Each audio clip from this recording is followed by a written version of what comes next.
সকলোকে অনুৰোধ জনাইছো তেখেতে যেহেতু বক্তব্য দিব আৰু তেখেতৰ বক্তব্য শুনাৰ কাৰণে আপোনালোকে আপ্লুত গতিকে তেখেতক সুন্দৰকৈ বক্তব্য দিয়াৰ ক্ষেত্ৰত আপোনালোকে সহায় আৰু সহযোগিতা কৰক মই ধন্যবাদ জনাইছো পুনৰ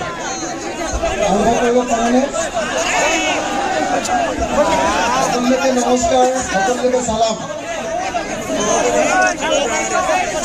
ধপ ধপ মাৰি থাকে নাই হিমন্ত বুকুখনে ধপ ধপ মাৰি থাকে কাৰণ সি জানে যে মই কেতিয়া মানে চুট কৰিম ঠিক নাই বুজিছে নাই সেইকাৰণে মোলৈকে চাই থাকে বিধানসভাত এনেকে মোলৈকে চাই থাকে চাবচোন আপোনালোকে অকল মোলৈকে চাই থাকে সেইদিনা তন্ত্ৰ নাইকিয়া কৰা আইন এখন আনিছিলে আইন এখন আনি বহুত লেকচাৰ মাৰিছে আমি অসমৰ পৰা অন্ধবিশ্বাস নাইকিয়া কৰিম আমুক নাইকিয়া কৰিম ভুচুক নাইকিয়া কৰিম মই সুধিলো মুখ্যমন্ত্ৰী মহোদয় এই আপোনাৰ হাতত যে এইডোখৰ পৰা এইডোখৰলৈকে ৰঙা সূতা আছে এইবিলাক কি হয়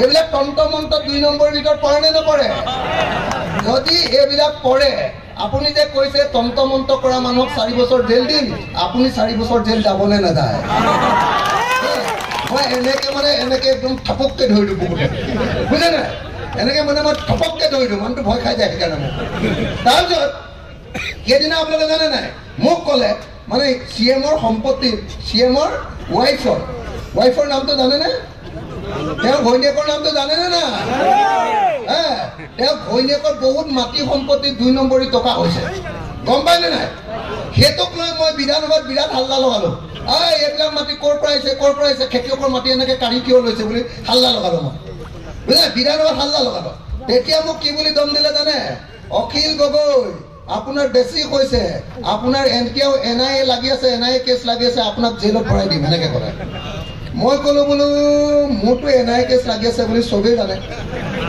মই NIA কেছৰ কাৰণে মই 1 বছৰ 8 মাহ জেলত আছিলো আৰু 1 বছৰ 8 মাহ জেলত থাকোতে মোক নেদেখাকে মানুহে ভোট দি উলিয়াই আনিলে জেলৰ পৰা হয়নে নহয় আপোনালোকে জানেনে নাই মই কৈছো যে মোৰ NIA কেছ আছে আৰু NIA কেছ থাকোতে মোক জেলৰ পৰা ভোট দিয়াৰ কাৰণে মোক কোৰ্টেও NIA কেছৰ পৰা খালাস দিলে কোৰ্টে যেতিয়া খালাস দিলে আপোনালোকে চৰকাৰে গৈ হাইকোৰ্টক ক'লে যে নাই কি অখিল গগৈক ৰেহাই দিব নালাগে হাইকোৰ্টে আকৌ মোৰ ওপৰত কেছ লগালে মই সুপ্ৰিম কোৰ্টলৈ গ'লো সুপ্ৰিম কোৰ্টে ক'লে যে অখিল গগৈ কোনোদিন গ্ৰেপ্তাৰ কৰিব নোৱাৰে মই হিমন্তক ক'লো আপুনি মোক এইটো গ্ৰেপ্তাৰ কৰিব পাৰে হিমন্তক মই বুঢ়া আঙুলিটো দেখুৱালো তাৰপিছত মই ক'লো কিন্তু যিদিনে আমাৰ চৰকাৰ আহিব আপুনি কোনোদিন বাহিৰলৈ ওলাব নোৱাৰাকে আমি জেল আপোনাৰ চাৰদা কেলেংকাৰী আছে হয়নে নহয় আপোনাৰ লুই বাজাৰ কেলেংকাৰী আছে হয়নে নহয় আপোনাৰ 1000 কোটি টকাৰ উত্তৰ কাছাৰ কেলেংকাৰীৰ নাম আছে আছেনে নাই আপোনাৰ APSC কেলেংকাৰীৰ অভিযুক্তৰ নাম আছে আপুনি মানৱেন্দ্ৰ শৰ্মা নামৰ কংগ্ৰেছৰ মানুহজনক গুলিয়াই হত্যা কৰা কেছত আপুনি মেইন আসামী জানেনে নাই আপোনালোকে উজান বজাৰত যে গুলিয়াই মাৰিছিলে যে গম পায়নে নাই সেইটো কেছৰ মেইন আসামী হিমন্ত বিশ্ব শৰ্মা আপোনাৰ মই কৈ আছো একদম বিধানসভাত তেওঁ মুখৰ আগত কৈ আছো যে আপোনাৰ আমাৰ ঘৰৰ ওচৰত চানমাৰী ইঞ্জিনিয়াৰ দাসৰ ঘৰৰ পৰা যে আপুনি আলফাৰ নামত পইচা তুলিবলৈ গৈছিলে পুলিচে যে চানমাৰী থানাত নি আপোনাক কাপোৰ খুলি যে ৰাম বেতন দিছিলে মই এনেকে কৈ আছো আৰু তাৰপিছত যে আপোনাক পিটি যে 3 মাহ যে জেলত দি দিছিলে মনত আছেনে নাই মই কৈছো তো আপুনি কংগ্ৰেছৰ মন্ত্ৰী হৈ সেই কাগজবিলাক লুকুৱাইহে যে বাচি আছে আমাৰ যেতিয়া চৰকাৰ হ'ব আপোনাৰ সব কাগজ এখন এখনকে উলিয়াম আৰু আপোনাক সদায় জেলত ভৰাই দিম হ'ব লাগিবনে না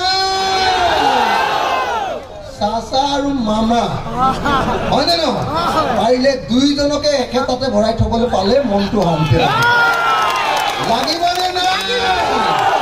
লাগিবনে না চাচাৰ ওপৰত খ কেছ আছে 2 নম্বৰী কথা কোৱা সাম্প্ৰদায়িক কথা কোৱা কিন্তু মামাই সদায় বচাই দিয়ে বুজিলে কিন্তু মামাই আকৌ মোৰ ওপৰত 165টা কেছ দি দিছে আৰু মোক এতিয়ালৈকে 16 বাৰ জেল দিছে কেইবাৰ 16 বাৰ আকৌ সেই বুলি আকৌ কংগ্ৰেছৰ সুদাই নহয় মোক 20 বাৰ জেল দিছে কংগ্ৰেছে জানেনে না কংগ্ৰেছে 20 বাৰ বিজেপিয়ে 16 বাৰ কিন্তু 20 বাৰ কংগ্ৰেছে জেল দিয়াৰ পাছতো মই আপোনালোকক কংগ্ৰেছক ভোট দিবলৈ ক'বলৈ আহিছো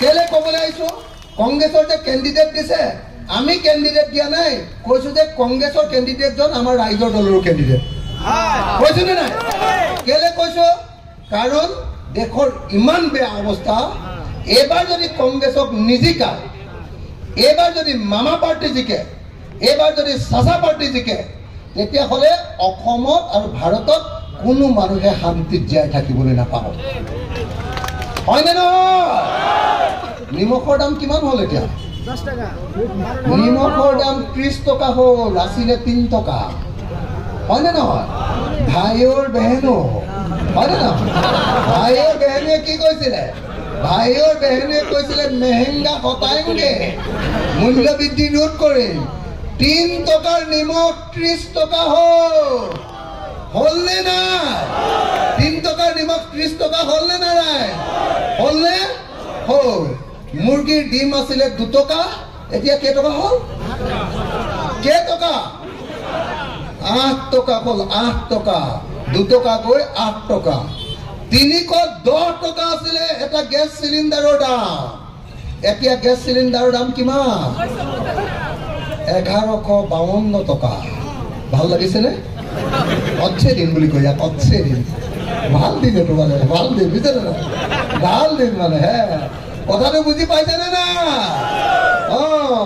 খেলি থাকে হিন্দু মুসলমান বলে মুসলমান বেয়া মুসলমানে দেশখন খালে এই বুলি কই হিন্দুৰ ভোটটো লয় তাৰছত হিন্দু আৰু মুসলমান দুইটাকে পিঠিত ৰাম খুন্দন দিয়ে নে নিদিয়ে যদি হিন্দুক ৰাম খুন্দন নিদিয়ে মই কম দামত পেট্ৰল পাব লাগিছিলে ভাই মই হিন্দু হয় আপোনালোক মুসলমান হয় আপোনালোকে বেছি দামত কিনি থাকক হয় নে নহয় কিন্তু মই হিন্দু হয় যদি হিন্দুৰ পাৰ্টি বিজেপি তেনে মোৰ হিন্দুক কম দামত নিদিয়ে কিয় নিমখটো হয় নে নহয় কিন্তু অৰ্থনৈতিক নীতিটো মূল্য বৃদ্ধিটো সবৰ কাৰণে মূৰৰ ওপৰতে দি দিয়ে 2 নম্বৰটো সবৰ মূৰৰ ওপৰতে দি দিয়ে নামতে হিন্দু যেনেকে আপোনালোকৰ নামতে মুছলমান পাৰ্টি এআই দিয়ে আসলতে বিজেপিৰ লগতে লগ লাগি আছে হয় নে নহয় এই দুইটা 2 নম্বৰী পাৰ্টি হ্যাঁ আপোনালোকে ৰকিবুল হুছেইনক ভোট দিবনে নিদিয়ে হসাকে থাকক মই যদি আপোনালোকৰ মহিলাবিলাকক কৈ দিওঁ দেই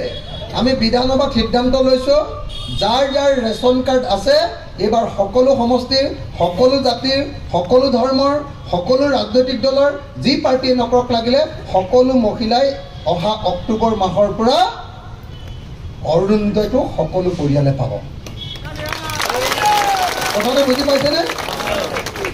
পাইছেনে নাই ৰেচন কাৰ্ড আছে নে নাই অৰুণোদয় পাইছে নেকি নাই পোৱা এবাৰ অক্টোবৰ মাহৰ পৰা ৰেচন কাৰ্ড যদি আছে সবৰ নামতে অৰুণোদয় আহিব ভাল হ'বনে বেয়া হ'ব এইটো আমি 126 জন এমএলএ বহি লৈ বিধানসভাত সিদ্ধান্ত লৈছো এইটো সীমান্তৰ বাপেকৰ পৰা পইচা নিদিয়ে আকৌ বুজিলে নাই সীমান্তৰ ঘৈণীয়েকৰ টকাও নহয় এইটো বুজিছে নাই এইটো ৰাইজৰ টকা আমি গোটেই চৰকাৰে দিম আমি বিধায়ক বিলাকে দিম আপোনালোকে কেতিয়াও তাৰ কাৰণে বিজেপিক ভোট দিয়াৰ কোনো দৰকাৰ নাই বুজিলে নাই আৰু লাখপতি বাইদেউ পাতিম বুলি কৈছিলে না পইচা দিলে নে নাই লাখপতি বাইদেউ হওক পইচা পালে নে না কিমান 10,000 দিম বুলি কৈছিলে ন পালে নে নাই দিলে নে নাই এবাৰ বোলে লাখপতি বাইদেউ হ'বলৈ হ'লে অমৃত বৃক্ষ গছপুলি ৰুব লাগিব কাতি মাহত গছপুলি বাচে নেকি তাৰপিছত দ্বিতীয়বাৰ ক'লে যে লাখপতি যদি বাইদেউ 10,000 টকা পাবলৈ হয়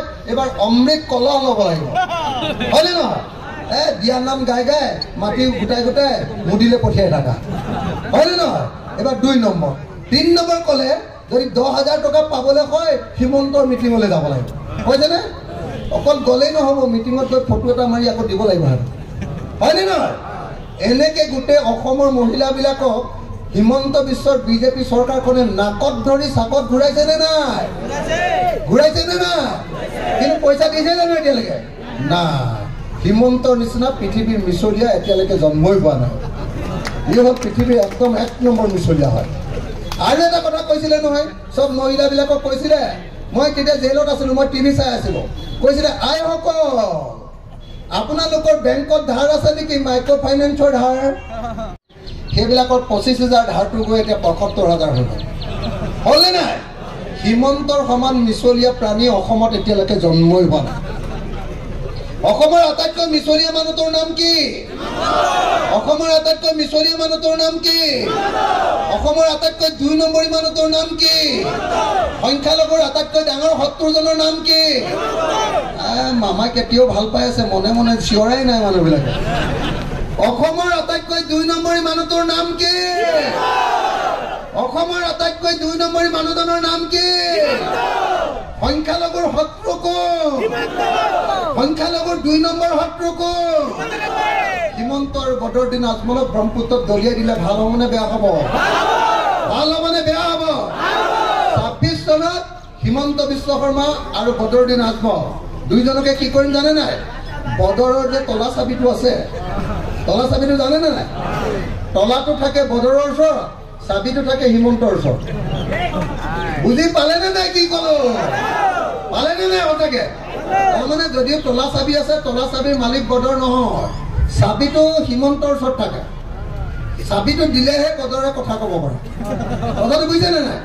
তো এই দুইটা তলা চাবি আনিম, তাৰপিছত হিমন্তৰ চকীখন আৰু বদৰৰ চকীখন দুইখন এনেকে তলা লগা, আমি 3 গগৈয়ে ব্ৰহ্মপুত্ৰত দলিয়াই দিম। বুজিলে নে নাই? দুইটা গৈ বাংলাদেশ পাব। হিমন্তই বাংলাদেশৰ হিন্দুবিলাকক লৈ ৰাজনীতি কৰিব আৰু বদৰে মুছলমানবিলাকক লৈ ৰাজনীতি কৰিব। হ'বনে? আমাৰ অসমৰ পৰা বিদায় দিব লাগিব নে নাই? এই দুইটা মানুহ, এই দুইটা 2 নম্বৰীক বিদায় দিব নে নিদিয়ে? ক'ত ভোট দিব তেতিয়াহ'লে? কওক, ক'ত ভোট দিব? ভোট দিব ক'ত? ভোট দিব ক'ত? ভোট দিব ক'ত? ভোট দিব কাক? হাত নাই ডঙা, মই গম পাই আছো মানুহবিলাকে। ভোট দিব কাক? ভোট দিব কোন চিনত? মই শেষত আপোনালোকে যদি বেয়া নাপায়, সকলো মানুহ থিয় হৈ এটা শপত ল'ম, কচম খাম। খাবনে কচম? বদৰক ভোট নিদিম বুলি কচম খাম, হিমন্তক ভোট নিদিম বুলি কচম খাম। খাবনে? যদি খাই তেতিয়াহ'লে সকলোকে থিয় হৈ দিবলৈ অনুৰোধ জনাইছো। প্লিজ হাতৰ মুঠি ওপৰলৈ তুলিব, হাতৰ মুঠি ওপৰলৈ। দুইখনত চবে তুলিছেনে? চবে তুলিছেনে? অলপ ভালকে, অলপ পিছুৱাই হওক, অলপ পিছুৱাই দিয়ক, এখন ভাগি থাকিব নহ'ল। ভালকে সকলোৱে হাতৰ মুঠি তুলিছেনে? মই কৈ যাম, আপোনালোকে লগে লগে সেই কথাটোকে কৈ যাব দেই। সকলোৱে দুয়েট প্ৰকাৰবিলাকো যিমানবিলাক দেশত ধৰ্মনিৰপেক্ষ দেশ বনাব খোজে, গণতান্ত্ৰিক দেশ বনাব খোজে, বিজেপিক খেদিব খোজে, AIDFক খেদিব খোজে, দূৰত থাকিলেও সকলোৱে নিজৰ হাতৰ মুঠি ওপৰলৈ তুলিব। হাতৰ মুঠি ওপৰলৈ তুলিছে? মই শেষ নকৰালৈকে হাতৰ মুঠি তললে ননমাব দেই। মই কৈ গৈছো, আজি গোৱালপাৰা জিলাৰ বালাপাৰাত অনুষ্ঠিত হোৱা বিশাল গণসমাৱেশত উপস্থিত থকা ৰাইজে সংকল্প গ্ৰহণ কৰে যে 2024 চনৰ লোকসভা নিৰ্বাচনত আমি সকলোৱে বিজেপি আৰু সাম্প্ৰদায়িক AIDFক বিদায় দিম। আমি সকলোৱে এইবাৰ ইণ্ডিয়া মৰ্চাত বিৰোধী ঐক্য মঞ্চৰ প্ৰাৰ্থী ৰকিবুল হুছেইন ডাঙৰীয়াক হাতৰ চিনত ভোট দিম। আমি ভাৰতৰ সংবিধান ৰক্ষা কৰিম। আমি ভাৰতক গণতান্ত্ৰিক দেশ কৰি ৰাখিম। আমি ভাৰতক হিন্দু ৰাষ্ট্ৰ বা মুছলমান ৰাষ্ট্ৰ কৰিবলৈ নিদিওঁ। ভাৰত ধৰ্মনিৰপেক্ষ ৰাষ্ট্ৰ হৈ থাকিব। জয় আই অসম। ইনক্লাব, ইনক্লাব, ইনক্লাব। বিৰোধী ঐক্য মঞ্চ, বিৰোধী ঐক্য মঞ্চ। মই কম বিজেপি, আপোনালোকক ক'ব গো বেক। মই কম AIDF, আপোনালোকে ক'ব go back. BJP, BJP, BJP, BJP, AIDF,